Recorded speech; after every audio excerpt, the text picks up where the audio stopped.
بسم اللہ الرحمن الرحیم۔ الحمدللہ، وہ ذات جس کے ذکر سے دل روشن ہو جاتے ہیں، اور صلاۃ و سلام ہو محمد مصطفیٰ صلی اللہ علیہ وآلہ وسلم پر، جو ہمیں اللہ سے محبت کرنا سکھا گئے۔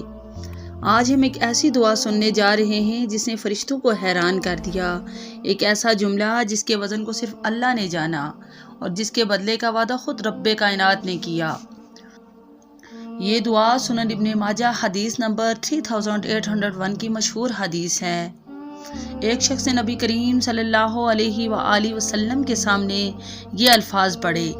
آئیے پہلے وہ عظیم الفاظ سن لیتے ہیں۔ یا ربی لک الحمد کما ینبغی لجلالی وجہک وعظیم سلطانک۔ اے میرے رب، میں تیری تعریف کرتا ہوں جیسے تیری ذات کی جلالیت، شان اور تیری عظیم سلطنت کے لائق ہے۔ یہ کلام اعمال لکھنے والے دونوں فرشتوں کے لیے مشکل ہو گئے۔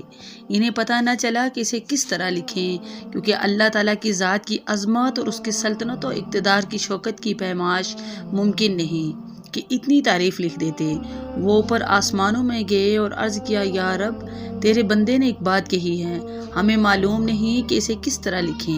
اللہ تعالیٰ نے فرمایا، حالانکہ اسے زیادہ معلوم تھا جو اس کے بندے نے کہا۔ میرے بندے نے کیا کہا؟ انہوں نے کہا، یا رب۔ اس نے کہا، اے میرے رب، میں تیری تعریف کرتا ہوں جیسے تیری ذات کی جلالیت، شان اور تیری عظیم سلطنت کی شیان ہے۔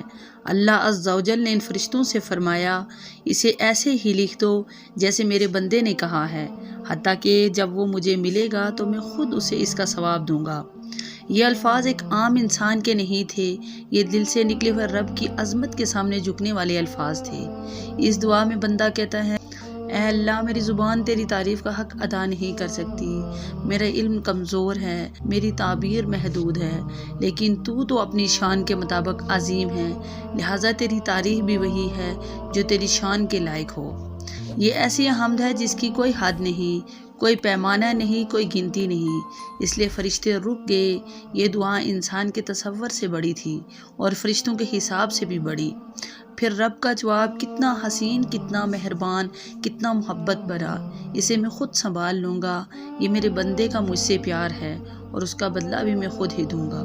سوچیے، اللہ خود کہہ رہا ہے، میں بدلہ دوں گا۔ کیا خوش قسمتی ہے اس شخص کی، اور کیا رحمت ہے امت محمد کے لیے کہ اللہ کے سامنے صرف ایک سچے لفظ سے وہ دروازے کھل جاتے ہیں جن تک فرشتوں کی رسائی بھی نہیں۔ اے اللہ، ہمیں بھی اپنی وہ تعریف کرنے کی توفیق دے جس کے لائق تیری شان ہے، اور ہمیں بھی ان خوش نصیب بندوں میں شامل کر جن کے بارے میں تو خود فرمائے، میں اس کا بدلہ خود ہوں۔